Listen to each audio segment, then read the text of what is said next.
What if I told you your mind runs on a frequency that only a tiny percentage of people can actually understand? That the thoughts rushing through your head right now might be a sign of something far more significant, a deep psychological reality that Carl Jung spent his entire career trying to uncover. Modern psychology now recognizes that certain rare individuals, particularly INFJs and INTJs, types Jung himself, would have identified, share unique cognitive patterns that most people simply can't grasp. Stay with me, because by the end of this video, you'll not only understand these rare traits, you'll know whether your mind belongs to this elusive 1%. And trust me, the eighth sign will completely shift how you see your own consciousness. Carl Jung once said, "The privilege of a lifetime is to become who you truly are." But what if who you truly are feels alien to those around you? What happens when your thoughts move through channels no one else seems to notice? Jung believed that a small percentage of people don't just think differently. They perceive reality through a multidimensional lens that's completely foreign to most. These people don't just possess intelligence. Intelligence is common. What they have is rare awareness, an ability to tap into unseen layers of existence that others can't even fathom. But here's the twist, and I need you to really listen to this. Jung discovered that these rare minds often don't even know they're different. They just feel out of place. Conversations feel shallow. Social norms seem baffling. Insights are often met with silence or confusion. Sound familiar? Let's uncover the 8 unmistakable signs your mind belongs to this rare 1%. 1. You see patterns others can't. Carl Jung introduced a concept called introverted intuition. It's the capacity to perceive invisible threads connecting ideas, events, and people, threads that most never notice. You don't just look at individual facts. You instinctively see the bigger picture, the underlying system at play. When you're in conversation, your brain isn't focused only on words. You're reading between the lines, processing tone, history, emotion, and where it's all headed.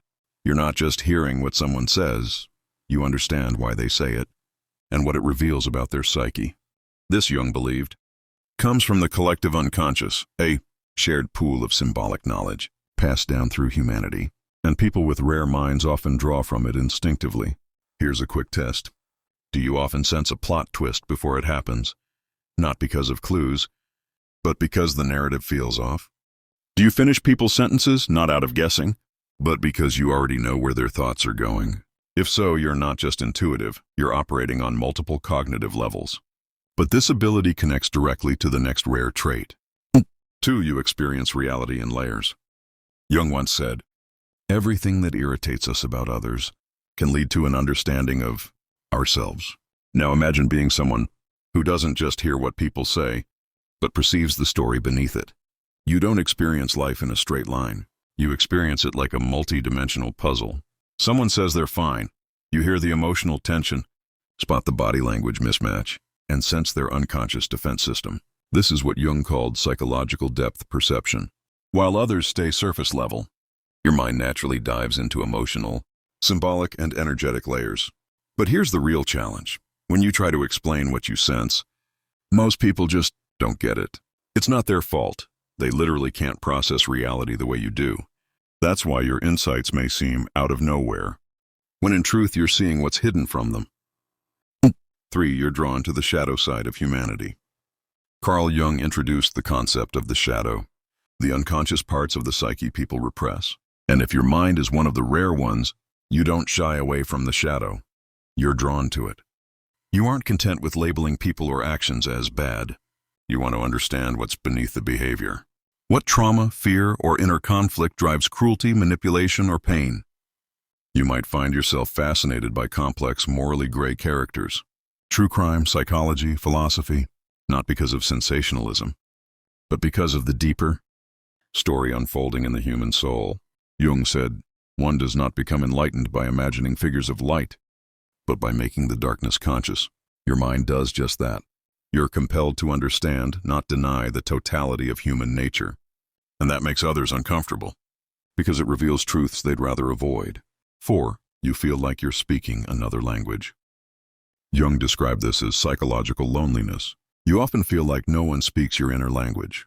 You share what feels like a simple observation, and others just blink. Or worse, they misinterpret you entirely. Here's why. Your brain doesn't speak in basic facts. It speaks in metaphors, symbols, archetypes, energy. You're trying to transmit a whole ecosystem of thought, while others are only listening for bullet points. It's like you're broadcasting in HD, but most are tuned into AM radio. Ever had to say, never mind? Because explaining your thought would take too much time? Do you find yourself gravitating toward writing, art, or silence because it's easier than trying to translate what's inside? Jung believed this wasn't a limitation. It was a gift, a portal to new ways of seeing. And though few can understand your language, those who do are transformed by it. 5. You struggle with pure logic. Let's be clear, you're not anti-logic. You simply recognize that logic is not enough. Jung believed that the rarest minds operate on what he called intuitive logic, a form of thinking that blends intuition, emotion, and paradox with rationality. You can follow the steps of logical reasoning, but more often, you know something is true even if it can't yet be proven. You trust your gut, sense flaws and sound arguments, prefer creative solutions over rigid rules, and grow frustrated when people demand evidence for what you feel in your bones. To others, that seems irrational. But to you, logic is just one piece of a much deeper puzzle, and your mind effortlessly dances between intuition and analysis. 6. You see through social masks. Jung noted that most people wear personas, a false self they show the world. But you see through the persona, straight into the soul. You don't just sense inauthenticity, you recognize the wound behind it. You understand the fear, the longing, the pain someone is hiding, even when they don't. You can't help it. You read micro-expressions, detect subtle shifts in tone, and pick up emotional signals people don't realize they're sending. You're the person others open up to without knowing why. But this comes with a cost. Social interactions can be exhausting because everyone's performing. You crave realness, vulnerability, depth, and when you don't find it, you withdraw, not out of superiority, but because small talk feels like starvation. 7. You feel existential loneliness. Jung referred to this as a core challenge for rare minds. You could be in a crowded room and still feel utterly alone, because your mind is always on the big questions. Why are we here? What's the meaning of suffering? How do we reconcile life's beauty and pain? While others are content with routines, your soul is reaching for the infinite, and often there's no one to talk to about it. You feel most understood by poetry, art, music, dreams. You see meaning in places others don't even notice, and you question what everyone else just accepts. This isn't depression, it's depth. A spiritual maturity Jung believed was part of individuation, the journey to become your full self. You're drawn to radical transformation. More than self-improvement, you seek rebirth. Jung called this the individuation process, a complete integration of your conscious and unconscious mind. You're not afraid of breakdowns because you sense they precede breakthroughs. You don't resist change, you crave it. Your rare mind isn't satisfied with stability. You need to be evolving, deepening, awakening. You're pulled toward chaos, not because it's comfortable, but because it's transformational. You understand that true growth isn't adding something, it's uncovering what's already within. Most people resist transformation, but your mind lives for it. So, what does this all mean? If you recognize yourself in these 8 signs, you are part of an extraordinary psychological minority. Not better, not superior, but deeply, profoundly different. And Carl Jung believed people like you are essential. You're not here to fit in. You're here to bridge worlds, between logic and feeling, shadow and light, the seen and unseen. Your mind is not broken. It's advanced. And if you've ever felt alone in that, know this. You are not alone in feeling alone. There's an invisible community of minds like yours, scattered across the world. And together, you represent the next step in human understanding. So, welcome to the 1%. Your journey is just beginning. If this resonated with you, don't forget to subscribe.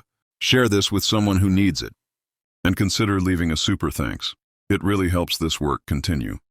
Until next time, stay rare, stay real, and never stop becoming who you truly are.